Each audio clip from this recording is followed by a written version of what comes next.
that spent a lot of time putting this together. But you know, as retirees, everything don't always go just as planned.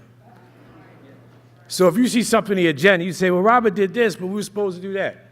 That's not a mistake. That's just a change. Y'all got it? All right. The first order of business is adoption of the credentials report and adoption of the convention standing rules and adoption of the agenda. First of all, we have 168 delegates duly registered. There are more to come. I move for adoption of the Credentials Committee. Do I hear a second? All in favor say aye. Aye. Those opposed with nay. The ayes have it and so adopted. The adoption of the convention standing rules are on the booklet pages 2 and 5. I move for adoption. Is there a second? All those in favor, please signify by saying aye. Aye. Those opposed with nay. The ayes have it and is so ordered. Adoption of the agenda. The proposed agenda is printed on pages 20 to 22 of the convention booklet. I move for adoption. Is there a second? All those in favor signify by saying aye. Aye. Those opposed with nay. The ayes have it and so approved. We have to make several appointments. I've made several appointments. The following appointment for parliamentarian, William C., former national board member. Where's William at? On the right. Chief Sergeant at Arms Scott Kessner, Alliance Director of Development. He's a big guy. He's a big guy. So, you know, don't mess with him, all right? For elections, Doug Hart. He's the president of the Alliance. And for the resolution committee, my brother from New York, Barry Kaufman, who's the president of the Alliance in New York. Well, first of all, let me say, I'm going to have some remarks for you after we get through introducing some people. But I want to say that on behalf of my brother, Joe Peters, who cannot be here, that we are proud, we are honored, and we are privileged.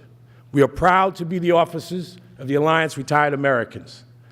We are honored that you bestowed upon us such a great honor to be here, to work with you, and to work with our great staff at the national office and do all that good work. And we are privileged to work with such great people at the national headquarters who do all the work that has to be done, who struggle hard, who interact with you, some of them on a daily basis, and many of them could leave the Alliance and go someplace else and be compensated better, but they're in it for the struggle. So I'd like to introduce these people in alphabetical order. I'm not going to introduce Rich because we'll do that later, so don't think I'm slighting the brother. We have David Blank. He's a Deputy Director of Communications. Please come up. Come up. Michelle Campbell, Support Administrator, Field Mobilization. Lisa Cutler, Director of Communications and Digital Resources, Digital Strategies. Eva Dominguez, Legislative Representative. Maureen Dunn, Field Manager. Rebecca Helmick, I may be saying that wrong, but get in trouble, Digital Communications Specialist. Juan Johnson, Director of Information Technology. Joni Jones, Senior Field Support Administrator, Special Events Coordinator, VO Mobilization. Joni, where are you? You got a lot of work. I don't think Ann Lamb is here, but she is our senior accountant. And Susan Peeler is our Director of Finance Administration. Robert Remy is not here. He is our Senior Associate of Development. And we have Executive Assistant and Notary Public, Renee Vicks.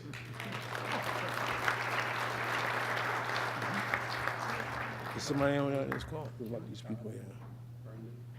Kim, Scott.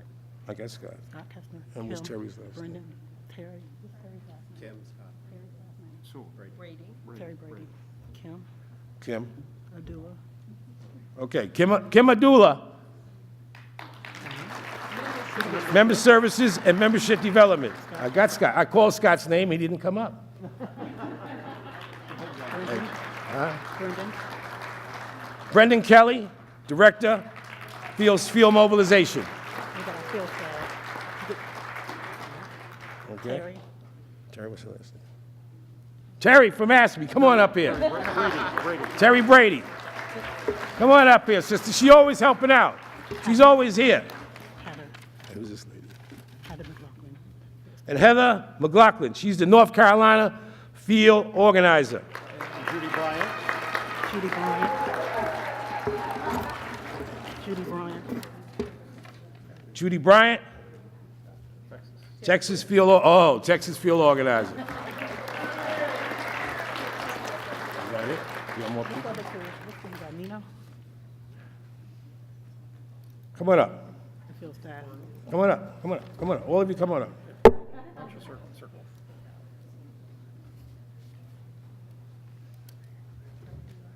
Who's the new people? Come on, back up. Come over here. Y'all come over here.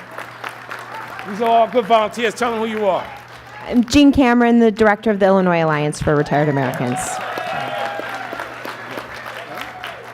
Vishnu with CARA, California Alliance for Retired Americans. Louis Gosselin, downstate organizer in Illinois. Hello. Hi, I'm Tori, I'm Kathy. and we're from Arizona!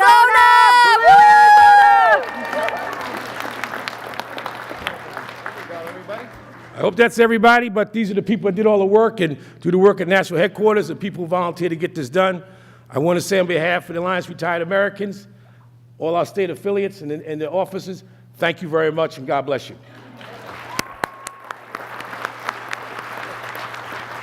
This guy is sitting up is Steve Maddarts. He's the New York executive director. He's sitting up Where's Steve? from New York. From New York. There he is. What are you hiring for? I don't want to mispronounce your name. Steve is the executive director of New York Alliance for Retired Americans. Stand up, Steve. Okay, let's move this process. We got through that, didn't we? Well, brothers and sisters, let me say a few words. First of all, let me thank each and every one of you for the work that you do, the successes that we've had in this election cycle, and for the work that you will continue to do in the future as we approach 2020, and we have a lot of work to do. We don't have time to sit back and just say, we can say, as Joetta said, we can celebrate, but now it's time to go back to work. There used to be a time, I used to be an airline worker, and there used to be a time when I used to come to Las Vegas. We used to come to Las Vegas because we could kind of do things we couldn't do at home. We could kind of hang out. We're kind of like in the Twilight Zone, you know what I'm talking about? And now every day in America that we wake up and turn on a television set, we are in the Twilight Zone. We're in another world. Lies, deception, confusion, women being disrespected on national television, people being hit and touched and fighting and carrying on. This is not the America that we love. And this is not the America that all of you have strived to be and the things that you have done. You don't get recognition for the work that you do and the power that you have through networking, through communicating with each other, drawing alliances, building with other people, and working for a brighter future for ourselves and our children. Now, I may get in trouble for what I'm about to say, but I want you to know this. I love all of y'all. I used to ask my mother. I said, she had 3 children. I used to go to her and I said, Mom, who do you love the best? And she said, son, I love all of you equally. And then she gave me the wink. You know what I'm talking about? I want to bring something to your attention. Not that I'm focusing on one particular group, but I want to bring something to your attention to show you that you don't get the recognition that you deserve. In September of 2017, I was privileged to be in Arizona at their convention. And at that convention, the president, Doug Hart, and some people, at the convention, some young people and some older people, they said, we're going to see some Republicans. And I said, well, we're going to see some Republicans. I didn't know we did that. But I was thinking back when my friend Tony Padilla told me years ago, when he was taking me through the Capitol, he said, we got to talk to these different people. And I said, well, why are we talking to those people? He said, brother, it's not our job to come up here and make friends with Democrats. It's our job to come up here and get things done. And that's what they did in Arizona on this particular visit. They went down, we went to Senator McCain's office and thanked him because they had been working with Senator McCain, people, to get his vote, which he voted no on repeal.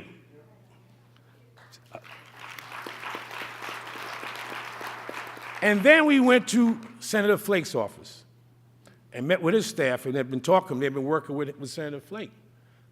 And they told him a lot of things that wasn't very, nice about what he was doing, voting to go along and get along, and they explained a lot of things. They had signs, and they gave him a plaque with all these different words on it. 3 weeks later, Senator Flake indicated he was going to resign from the Senate end of his term and started talking about why. He started talking about values and people and all these different things. And I was sitting there thinking, that's what the Alliance told Senator Flake 3 weeks ago. It was the Arizona Alliance doing the work that many of you do all the time and meeting with people and explaining your positions. And you do it civilly. And we do it respectfully. But you don't get that recognition. So I wanted to point that out to you because I see your newsletters, I meet with you, I talk, and I know you're doing the same work that they're doing. So what happened was, I guess 3-4 weeks ago, Senator Flake was in an elevator. And 2 women screamed at him, and the whole world said, oh, 2 women screamed at Senator Flake, and he changes, That's not true. The candle was lit by the Arizona Alliance for Retired Americans. They did the work. And we must continue to do that work, as all of you have done. We must continue to be out there building alliances, working with people. I want to take you back in a little history. I'll give you a little history lesson. I think it was August 28, 1963. There was a march on Washington. And in that march, some people called it the Civil Rights March. Some people called it the March on Washington. The official title, I understand, was Jobs and Freedom. And it was a whole group of people that got together. It was labor. Walter Reuther was there and spoke. The UAW, president of UAW at the time. The Jewish community was there. The Cathedral of Churches were there. Women were there. Gay people were there, but they had to be hidden because of society at that time. But the leader of the march was Baynard Rustin, who was a gay man. And in 1963, we always look at that wonderful speech that Reverend King gave. It was a beautiful speech. And we really don't focus on those other things that happened that day. It was a beautiful speech, but he spoke about all. He spoke about all of us getting to the mountaintop. Jews and Gentiles, black men, white men, everybody coming together and getting to the mountaintop, which is the American dream. We all strive for the American dream. And in 1963, they were fighting they had $1 minimum wage, federal minimum wage. I think Walter Reuther spoke about economic equality and moving the minimum wage to $2. Because if there can be no social justice or social freedom without economic justice and economic freedom.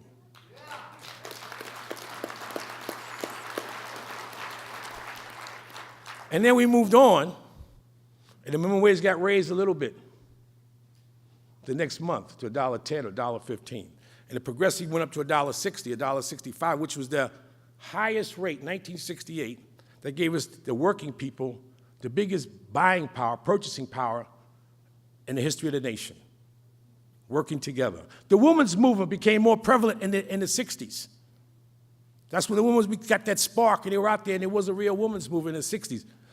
We got the civil rights legislation, the voting rights legislation, and we got Medicare in 1965.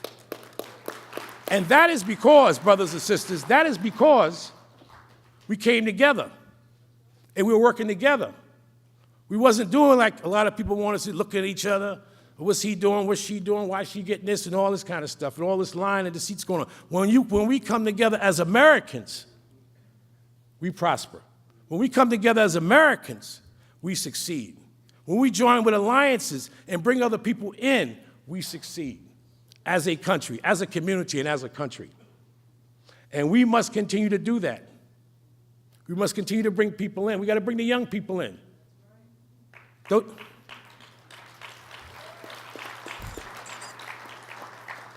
I've been talking to a lot of young people. You know, I was in the thick of the fight for many years. I just kept fighting and fighting and fighting this kind of fight coming. And then when I stepped back and retired, so I listened. I said, well, you know, I really don't understand what they're saying. I don't understand that language. So I had to sit down and understand their language. And I found out that the young people have the same goals and admirations as we did in the 60s. They may say it is something different, but it's the same fight.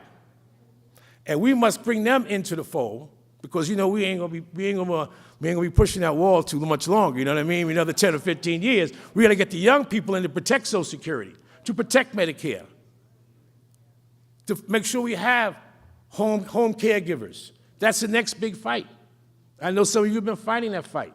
37% of home caregivers are children taking care of their parents, which means that they cannot prosper because they're not living up to their potential, and therefore that creates a whole generation, a whole lost generation. We must fight for that. We know that you are fighting for it. People will say in government that we're fighting for it, but you can't say you're fighting to protect home caregivers when you try to destroy ASME through the Janus legislation, through the status law. You can't say you're trying to protect Medicare when you're they're treating all these people, 90-year-old people, who come back talking about entitlement reform. Simpson's about 90 years old. We're talking about entitlement reform. He's been collecting a lot of Social Security checks. He's been on Medicare a long time. The fight is coming. We got to bring the young people in. We got to listen to them. Because it's the same thing we're talking about. They want to live a better life. They want the American dream as we wanted the American dream. And we have to help them help us. Build that alliance that we had in 1963 and move the movement forward. We are in a movement. They talk about building a wall on the southern border. There already is a wall. There's a wall between those of us that work and those of us that take. And on this side of the wall is all of you and the young people and your leaders and our leaders that think of us. All these people, women, gay and lesbian people, we're all on the side of the wall pushing. And if we don't have those young people helping us push that wall, the takers are just going to take. So I want to let you know that this alliance is doing so much work. As I go out and see you people, you always got some younger people with them, training and mentoring them, bringing them along, showing them the right way to do things, as we did in 1963. Because I can't take much more of it. You turn on cable TV, it doesn't make any difference which channel you turn on. It's always about one person, and what that one person is doing, I'm at a loss. I'm looking for the search for the truth is what we're supposed to get. We're not getting the search for the truth. You see, cable television, whether you want to know it or not, I don't care what channel, they're run by big business. Their job is not to search for the truth. Their job is to make profits for the major corporations, the billionaires and the millionaires in this country. So they're not bringing you the truth. So we have to search, and we have to bring that history back to our young people and let them know this is what we went through. This is where we're going. That we live in the greatest country in the world, and we got to keep it great. We elected a president of the United States on a slogan. Think about that. A slogan, make America great again. America has always been great.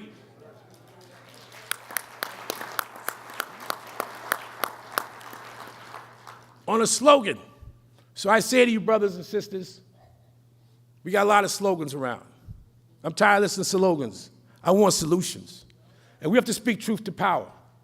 When you go up to see your senators, your state senators, or your congressional leaders, or whoever you see, speak truth. Tell them the truth. Tell them that slogans is not going to get it. Tell them, yeah, all this for everybody. We want to know the strategy to get there. That's what the young people are telling me. They say, brother, all that sounds good, but how do we get there? Some of them told me the other day, said, just give us the money. We'll figure out what to do with it. All right? So we got to get this group together. We got to bring people together. We got to get this work done. And we can do it. We have done it before. We did it in the 60s and the 70s. We did it after 9/11. We did it after the Great Depression, the Great Recession. We know how to do this work. We know how to bounce back. And we know how to vote. And that's the most important. We got to get people out to vote. And we got to we got to search for the truth, bring that to the people who are supposed to be representing us in Congress, and speak truth to power. And tell them this is no longer acceptable. But we have to do it civilly. I don't want you going on an elevator screaming at people. I don't want you jumping up on somebody's car. I want you to be civil, like you've been doing. You know, there was a time in this country that when you had a dispute, a political dispute, you went and got some guns and then you backed off and turned around and had a duel. We don't do that anymore, brothers and sisters. There's no more duels. We can talk to each other because we are not armed with guns. We're armed with our intelligence, our experience, and our wisdom.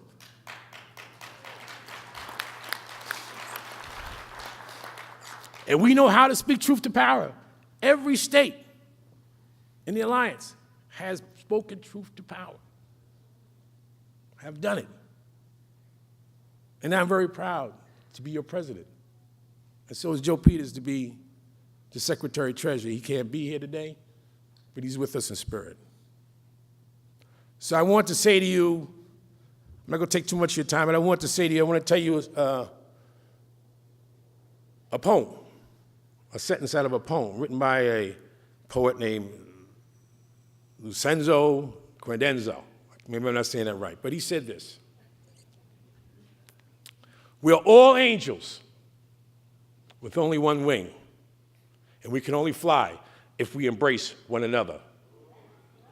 And let me add, it'll be those young people that'll be the wind beneath our wings. God bless you all. Thank you for coming. Let's have a good conference.